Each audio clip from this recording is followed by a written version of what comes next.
저희 함께 말씀 보도록 하겠습니다.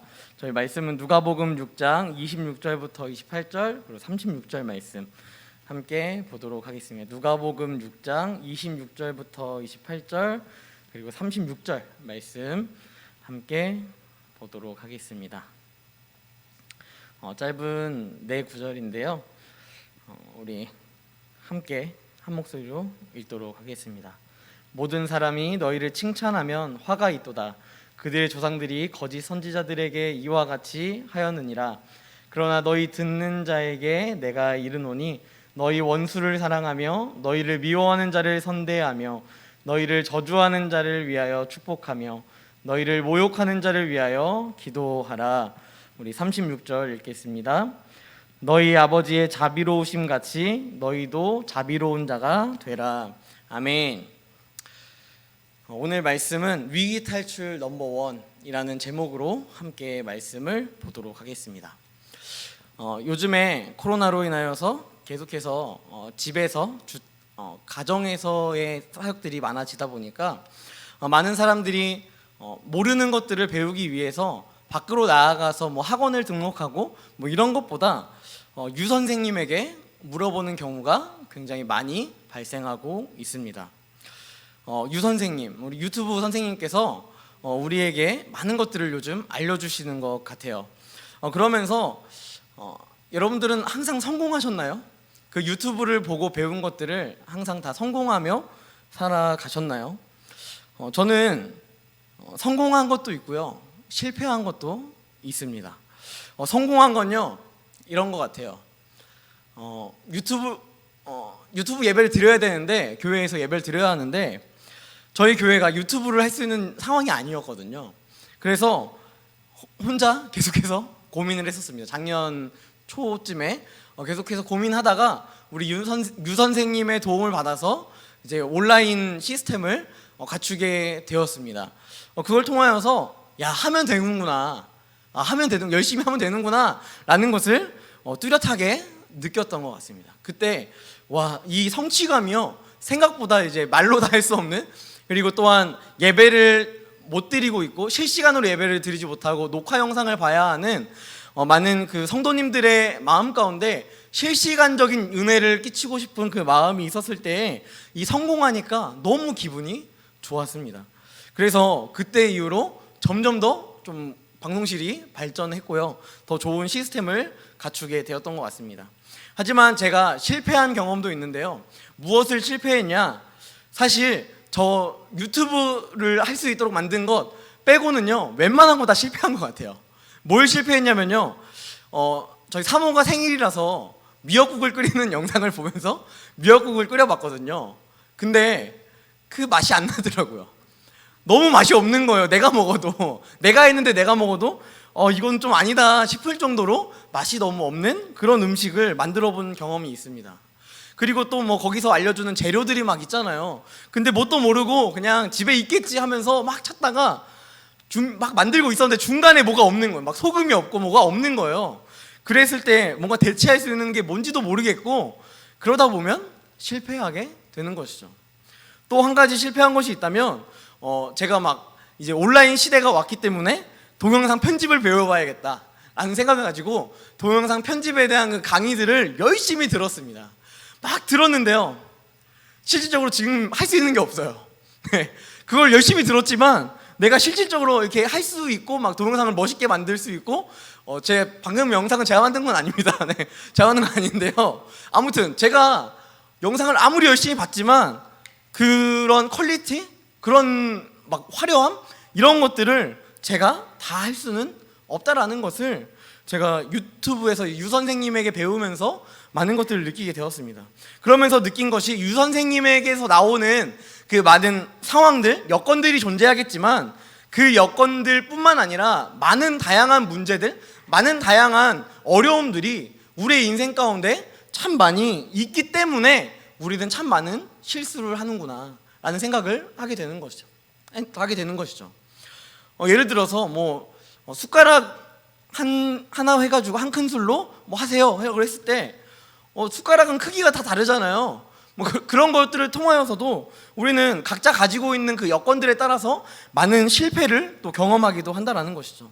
여러분, 예수님은요, 저번 주에 우리가 말씀을 들었는데요, 소금이랑 빛이다 라고 말씀하셨습니다. 너희는 세상의 소금과 빛이야 라고 말씀하셨어요. 그런데요, 여러분, 한 주를 한번 생각해 보자고요. 여러분, 정말 소금처럼 사셨어요? 여러분, 정말 빛처럼 그렇게 살아가셨습니까? 한 주간 살아가면서 내가 진짜 소금이다, 짠맛을 냈고 또 나는 죽고 그리스도, 예수 그리스도만 비쳤다 라는 것을 우리가 감히 자부할 수 있느냐라는 질문 앞에서는요, 저희가 감히 그렇습니다 라고 말하기에는 조금 애매한 그런 인생을 우리가 또 살아갔다는 것입니다. 이러한 인생을요, 누구보다 잘 아시는 분이 예수님이에요. 이 예수님께서 이렇게 말씀하시잖아요. 제자라 할지라도, 너희가 소금과 빛이라 할지라도 너희 가운데 고난과 어려움은 계속해서 등장할 거야. 저번 주 말씀을 통하여서 예수님께서 말씀하신 것이 무엇이냐면, 너희가 팔복을 쭉 이야기하신 다음에 그 다음에 이야기하시는 것이 무엇이냐면, 너희가 근데 나 때문에 욕먹으면서 살아야 돼. 너희가 그리스도 예수라는 이름을 갖고 있기 때문에 너희는 조금 다른 사람들이 욕하기도 하고 거절하기도 하고 거부하기도 하는 그러한 인생을 살아야 해, 고난이 있어야 해 라는 것을 이야기했다라는 것입니다. 그런데 그 이야기를 하신 다음에 왜 그래야만 하는가에 대하여서 말씀하시는데요, 마태복음 5장 말씀을 보니까 이렇게 말씀하세요. 야, 너네가 나 때문에 고난당할 거야. 근데 왜 그러냐면 너희가 선지자이기 때문이야. 너희는 이 땅에서 선지자야 라는 것을 예수님께서 말씀하고 계시는 것입니다. 그 말씀과 아주 비슷한 말씀이 오늘 말씀에 나오는 26절 말씀이에요. 그래서 제가 읽었습니다. 모든 사람이 너희를 칭찬하면, 반대된 개념이죠. 저번 주에는 다 너희를 욕할 거야 라고 이야기했는데, 이제는 너희를 칭찬한다, 칭찬하면은 좋을 거야 라는 것이 아니라, 기분 좋지 이런 걸 얘기하는 것이 아니라, 너희를 칭찬하면 화가 있다. 왜냐하면 너희에게 있었던 거짓 선지자들이 다 칭찬을 받는 자였기 때문이다. 예수님은 이것을 통하여서 빛과 소금이 바로 칭찬받는 자가 아니라 오히려 욕을 먹고 어려운 환경 가운데 있을지라도 그것을 예수 그리스도라는 이름으로 살아가게 만드는 것이 바로 그리스도인자라는 것을 예수님께서 말씀하고 싶으신 것입니다. 누구나 욕먹고 싶지 않아요. 저는요, 특히나 그렇습니다. 저는 조금 자존감이 낮기 때문에요, 제가 어렸을 때 뭐 중고등부 이제 생활을 할 때요, 여자애들이 모여가지고 뭐 석탁석탁 얘기하잖아요. 그럼 괜히 이 자존감이 낮아서, 야, 쟤네 내 욕하네? 이런 생각을 자꾸 막 하는 거예요. 그러니까 막 욕먹기 싫어서 더 열심히 막 신앙생활을 하고 더 열심히 헌신하고 뭐 이랬던 모습들이 또 생각이 납니다. 여러분, 우리는 욕먹기 싫어요. 우리는 늘 칭찬받고 싶습니다. 야, 너 잘했다, 너 대단한데, 이런 인정을 받고 싶지, 뭐 직장에서도 야, 넌 정말 필요한 사람이야, 존중받을 만한 사람이야 라는 이야기를 듣고 싶지, 아유, 쟤 좀 잘렸으면 좋겠다, 이런 이야기를 듣고 싶은 그런 존재가 우린 아니라는 것입니다. 그럼에도 불구하고 주님은 말씀하시는 거예요. 너희는 욕을 먹을 수밖에 없어. 왜냐하면 나의 제자이기 때문에. 여러분, 예수님은요, 특별히 제자들에게 지금 말씀하시죠. 27절 28절 말씀해 보니까 너희 원수를 사랑해라, 미워하는 자를 선대해라, 저주하는 자를 축복해라, 모욕하는 자를 기도해라. 여러분, 이 말씀을 보면요, 이 말씀을 보자마자 막막해요. 너무 답답합니다. 아니, 왜 이렇게 살아야 돼? 누가 나를 막 싫어하면, 원수같이 대하면 나도 원수같이 대하는 게 너무도 합당한 인생 아닌가요? 누군가 나에게 막 미워하는 모습, 그 모습을 보이면 나도 그 사람을 막 미워하고 싶고, 야, 그 사람 진짜 이상한 놈이야, 이렇게 말하고 싶은 게 너무도 인지상정 아닙니까? 예수님이 우리의 마음을 이해해주지 못하는 것 같아요. 저주하는 자를 위하여서 축복하라고 이야기합니다. 여러분, 이 저주한다라는 게 원어가 무슨 뜻이냐면요, 제가 죄를 지었어도 저 스스로 잘 감추고 막 살아가고 있었어요. 그런데 누군가 나에게 와서 그 죄를 막 끄집어내는 거예요. 야, 너 그랬다며? 이 더러운 자식, 이 죄인, 이렇게 이야기하면서 일부러 내가 막 죄를 지은 거를 최대한 가리면서 열심히 막 그리스도 예수의 이름으로 살아가려고 노력하지만 내가 짓고 있는 평일날 짓고 있고 뭐 주일 이후에 짓고 있는 많은 죄악들을 그 사람들이 막 말로 얘기하는 거예요. 야, 쟤 그런 놈이야. 쟤 뭐 직장 가면은 뭐 세상 사람이랑 별거 다를 것도 없는 놈이야 라는 것을 일부러 막 끄집어내면서 그 사람의 죄를 끄집어내는 그러한 존재를 바로 저주하는 자라고 표현하고 있습니다. 여러분, 이 저주하는 자, 나의 죄를 막 드러내게끔 만드는 그런 자를 위하여서 뭐 하라고 이야기합니까? 축복하래요, 축복. 너무 답답해요. 이거 예수님 진짜 이 밀레니엄 시대, 이 2021년에 사셨으면요 진짜 꼰대 소리밖에 안 들을 만한 그런 존재입니다, 이거. 그런데요, 이러한 말씀을 지금 예수님께서 제자들에게 말씀하고 있다는 것입니다. 여러분, 그런데요, 이것을 진짜 실행하신 분이 있으세요. 이 말씀을 진짜 이루신 분이 있으세요. 그분이 누구냐면 바로 우리가 잘 알고 있는 예수 그리스도십니다. 그분은요, 십자가에 못 박힐 때 말씀하십니다. 어떻게 말했냐면요, 아버지여, 저들의 죄를 저들이 알지 못합니다.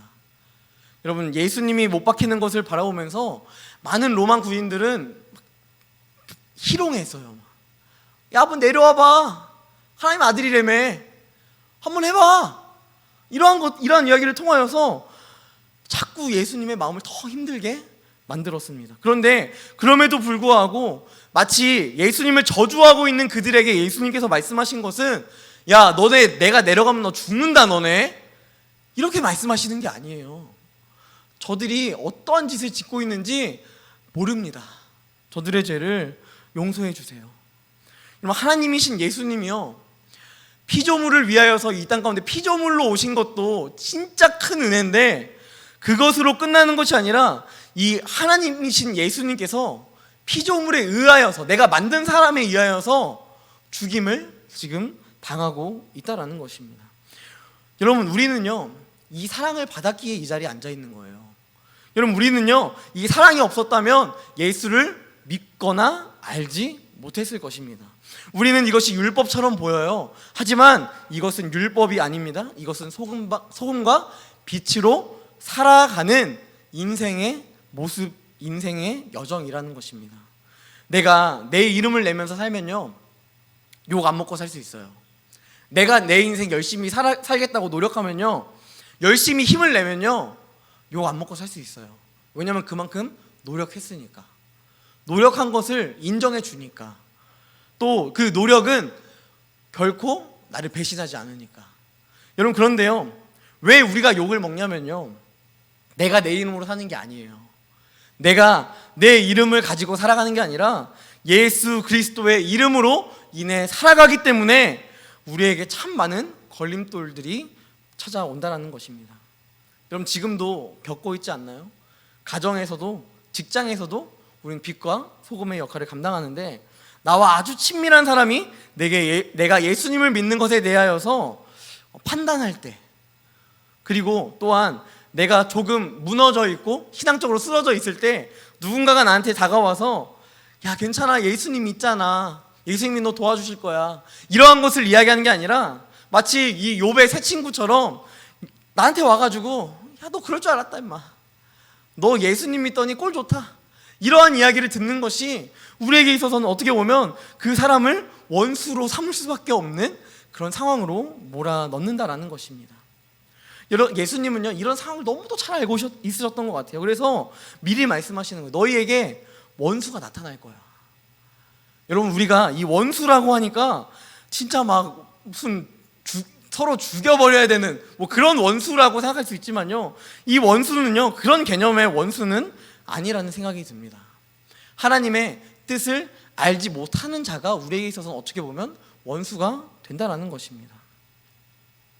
하나님의 이름을 대적하는 자가 원수가 되었다라는 것입니다. 그런데 예수님께서 지금 말씀하시는 것은 무엇입니까? 원수를 사랑하라 말씀하십니다. 여러분, 왜 사랑해야 되는지 아세요? 왜 사랑해야 되는지 아세요? 우리가 사실 예수님과 원수였기 때문입니다. 여러분, 우리는요 원래 예수님과 원수였어요. 그런데도 불구하고 예수님께서 우리를 사랑하셨습니다. 이 옆에 있는 하나님은 사랑이시라, 이 말이 그냥 대단한 문구가 아니라요, 실천적인 부분이에요. 하나님은 우리를 사랑하셔서 자신의 하나뿐인 사랑하는 아들을 이 땅 가운데 보내셨습니다. 우리가 태어나면서부터 응애 응애 이렇게 태어났지 예수 예수 하면서 태어나지 않았잖아요. 우린 예수를 알지 못했습니다. 우린 태어나서부터 이미 예수님과는 함께할 수 없는, 대적해야만 하는 그러한 존재, 원수의 존재였다라는 거예요. 그런데 그런 나를, 그런 여기 앉아있는 여러분들을 예수님께서 사랑하셨어요. 그래서 여러분이 원수였지만 이제는 원수가 아니라 하나님의 아들로서의 삶을 살아가게 하셨다는 것입니다. 우리가 원수였지만 우리를 구원하셔서 우리가 그 놀라운 구원의 은혜 가운데 거할 때 우리가 하나님의 아들이라 감히 일컬을 수 있는 존재가 되었다라는 것입니다. 우리가 이곳에 있는 것, 어떻게 보면 하나님께서 원수를 얼마나 사랑하신지를 보여주는 하나의 증거가 되는 것입니다. 이것이 하나님께서 우리에게 먼저 사랑하시기 때문에 나타나는 증거라는 것이죠. 여러분, 우리가 소금과 빛이라면요, 우리가 먼저 원수였음을 인정하는 게 먼저입니다. 나한테 원수? 그놈 나 싫어하는, 내가 싫은데, 이걸 먼저 떠오르기보다요, 하나님과 나는 원래 원수였는데 라는 것을 먼저 깨닫는 것이 우선적이라는 것입니다. 우리가 하나님을 미워하는 자였다라는 것을 인정하는 것, 하나님을 저주하고 하나님을 모욕하는 자였다라는 것을 우리가 먼저 인정해야만 그 안에서 우리에게 향하신 여호와의 사랑을 기억할 수 있다라는 것입니다. 내가 예수 믿기 전에 나의 삶이 얼마나 피폐했는지를 우리는 생각해 볼 수 있는 것이죠. 이 말씀은요, 내가 하나님의 반대편에 서 있음을 깨달을 때에만 분명히 해석될 수 있습니다. 원수에게까지도 사랑할 수 있는 것, 여러분, 그 사랑을 우리가 받았기에 우리는 감히 우리의 원수가 있을지라도, 정말 꼴보기 싫은 사람이 있을지라도 그 사람을 사랑할 수 있습니다. 그것이 빛과 소금이 가져야 할 착한 행실이라는 사실을 먼저 기억하였으면 좋겠습니다. 또한 두 번째로 우리가 신앙의 위기를 탈출할 수 있는 두 번째 모습은요, 자비라는 거예요. 자비. 하나님의 자비로우신 같이 너희도 자비로운 자가 되라 말씀하십니다. 자주 언급하지만요, 이 땅에 복음이 정말 어렵게 들어왔습니다. 수많은 선교사님들이 자신의 목숨을 내놓으면서까지 복음을 전파하셨습니다.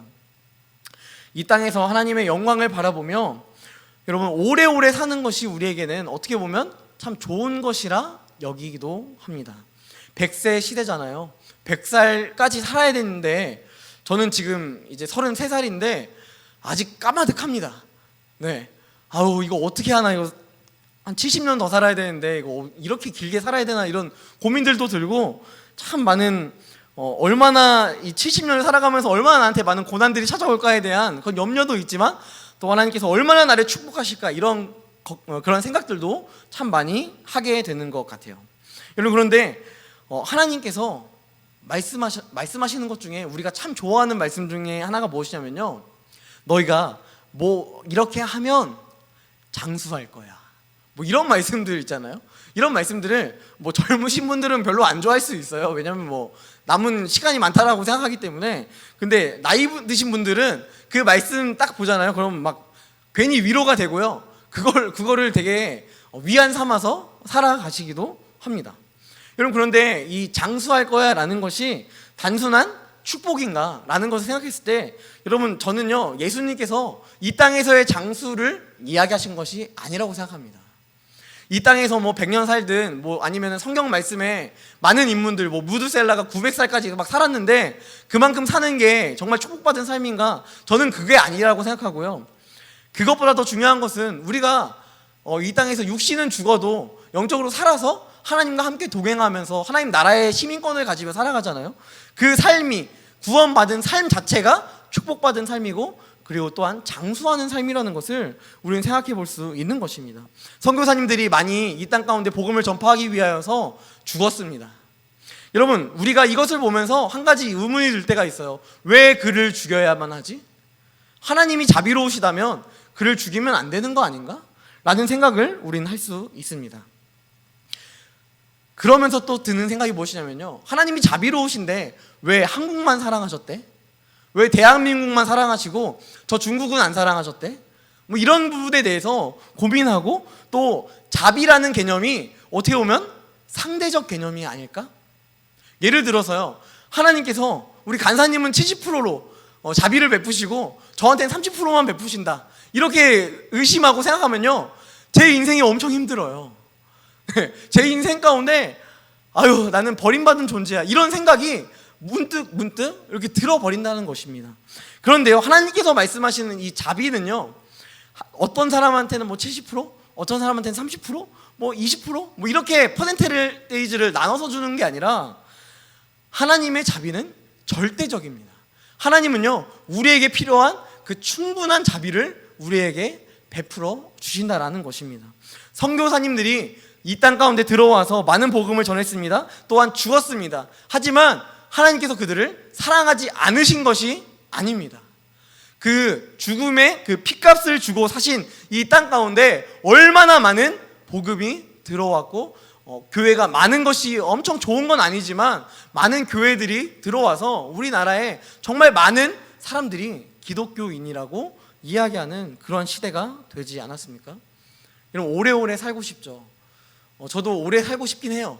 네, 하지만 그것보다 더 중요한 것은 우리에게는 결국 죽음 이후에 어떠한 삶이 있는지를 생각해 볼 때 죽음 이후에 우리는 심판을 받아야만 한다는 것입니다. 이 심판 가운데 우리가 패스하기 위하여서 우리는 복음으로 말미암아 살아야 하고 하나님의 자비로우심을 우리가 경험하며 늘 살아가야 한다는 것입니다. 선교사님들이 이 땅에 들어와 죽는 것이 누군가는 무모하다 여길 수 있습니다.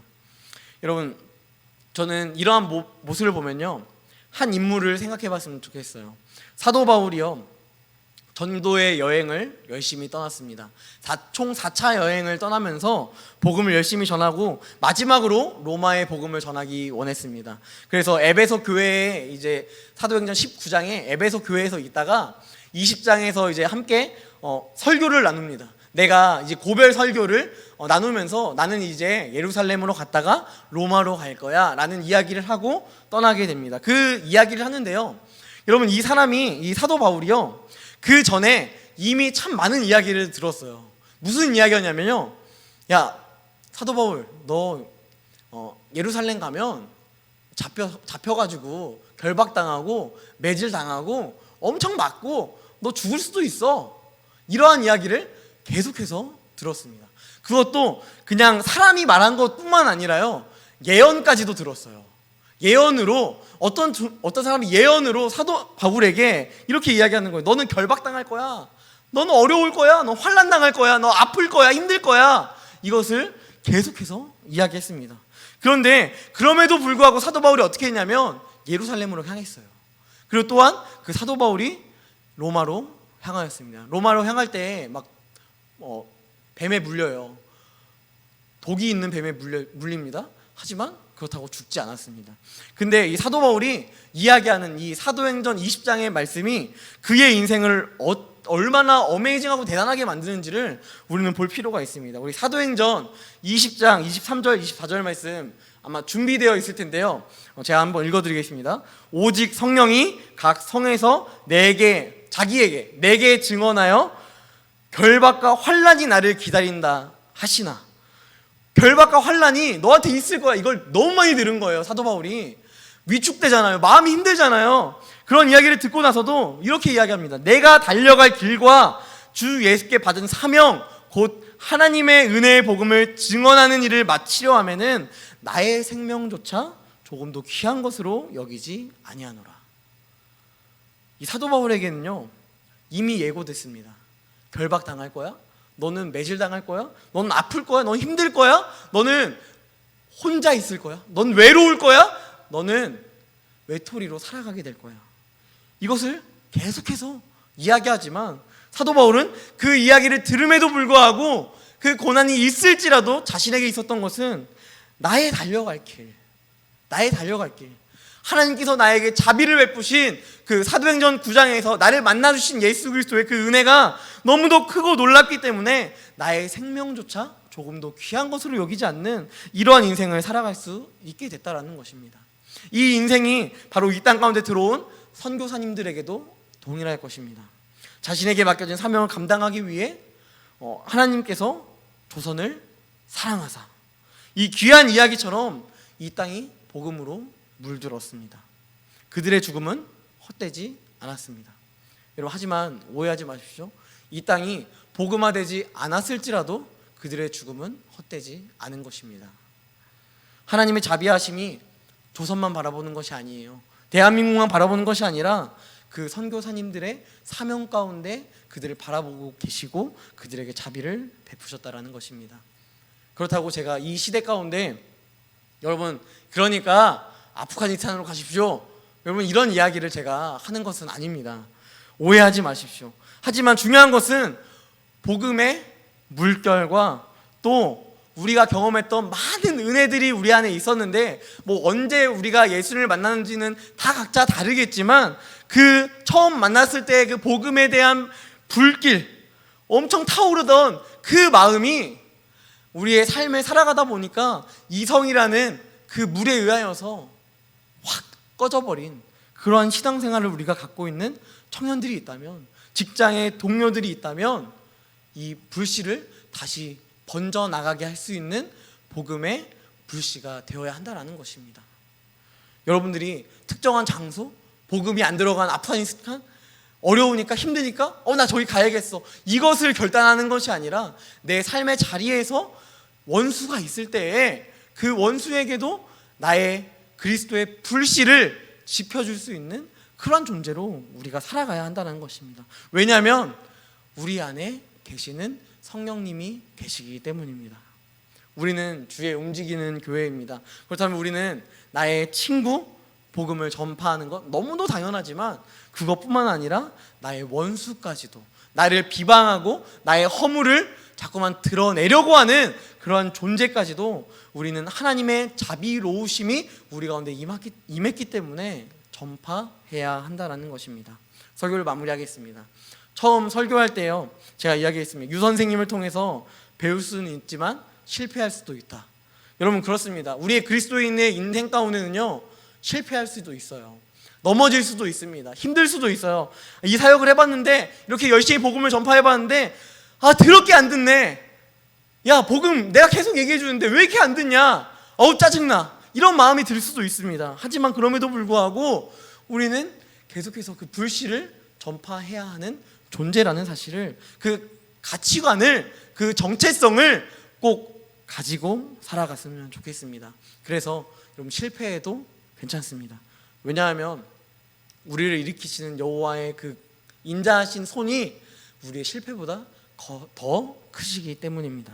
그 주님이 오늘도 일하고 계시고요, 내일도 우리와 함께 하실 것이고요, 우리의 일주일 삶 가운데 우리와 함께 일하고 계실 것입니다. 그분을 의지하면서 우리 함께 찬양했으면 좋겠습니다. 우리 함께 찬양할 때 주가 일하시네. 여러분, 내 인생 내가 사는 것 같잖아요. 내 이름 막 내고 싶잖아요. 하지만 그럼에도 불구하고 예수 믿는 자들은 그리스도의 이름을 내는 존재입니다. 여러분, 이 찬양하면서 주님께서 나의 인생 가운데 일하고 계심을 입술로 고백하였으면 좋겠습니다. 함께 찬양하며 나아가겠습니다.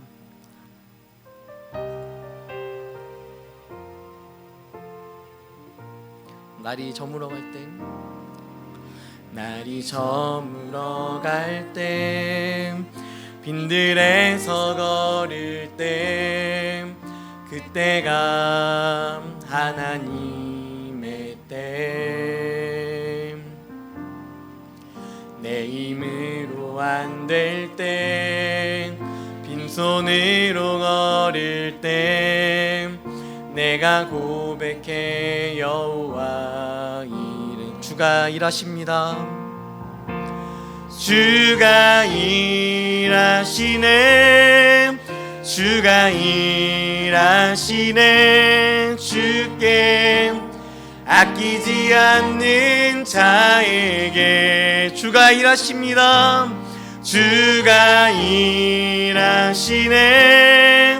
주가 일하시네.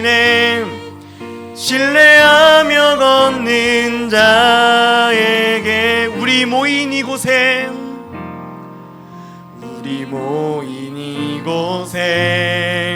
주님 함께 계시네. 누리네 아버지 은혜.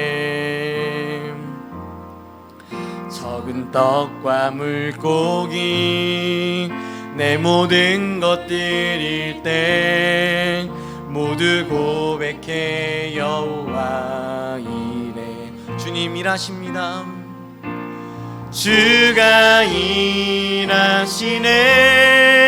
주가 일하시네.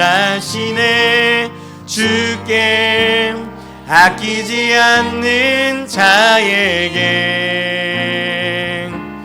주가 일하시네. 주가 일하시네.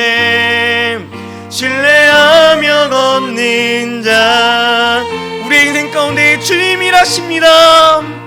주가 일하시네. 주가 일하시네. 주께 아끼지 않는 자에게 주가 일하시네. 주가 일하시네. 신뢰하며 걷는 자에게. 방금 찬양했던 것처럼 여러분, 주님은요 우리의 인생 가운데 찾아오셔서 우리와 원수였지만 우리를 위하여 사랑하셨고 우리를 위하여 십자가를 지셨고 또한 우리의 마음 가운데 들어오셔서 우리의 인생 가운데 일하고 계십니다. 여러분, 주님은 오늘도 일하고 계시고요 또한 내일도 일할 것입니다.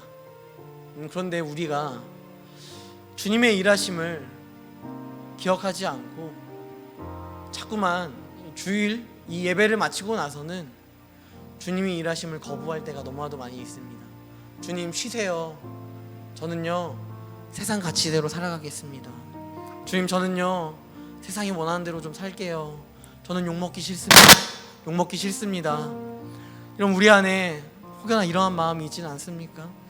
여러분 누군가가 우리에게 칭찬만 한다면 여러분들은 칭찬받을 만한 사람이 아니라 여러분, 그것은 여러분들이 신앙적으로 거짓 선지자이기 때문일 것입니다. 우리가 예수를 너무 잘 믿으면요, 너무 열심히 믿으면요, 우리를 향하여서 많은 시험과 또 어려움과 우리를 좌절시키려고 하는 많은 힘듦들이 찾아오게끔 되어 있습니다. 또한 예수 그리스도의 이름으로 말미암아 우리는 욕을 먹을 수밖에 없는 그러한 존재입니다. 여러분, 우리의 삶을 되돌아봅시다. 우리의 삶을 다시 바라봅시다. 또한 오늘의 삶을 살아냅시다. 또한 내일의 삶을 살아내며 우리의 인생을 살아냅시다. 주님 일하여 주시옵소서. 주님, 나의 삶 가운데 일하여 주셔서 나를 사랑하시는 주님, 내가 원수였지만 나를 사랑하셔서 나를 아들로 부르신 주님, 나를 자녀로 부르신 주님, 그 은혜에 감사하는 마음으로 하나님 이번 한 주를 살아가겠습니다. 주님, 내 삶 가운데 일하여 주시옵소서. 내가 일하는 것이 아니라 하나님께서 일하여 주시고 나의 인생 가운데 함께 해달라고, 함께 도우시는 그 성령님의 인도하심을 기억하며 함께 기도하며 나아갔으면 좋겠습니다. 함께 기도하겠습니다. 전능하신 하나님,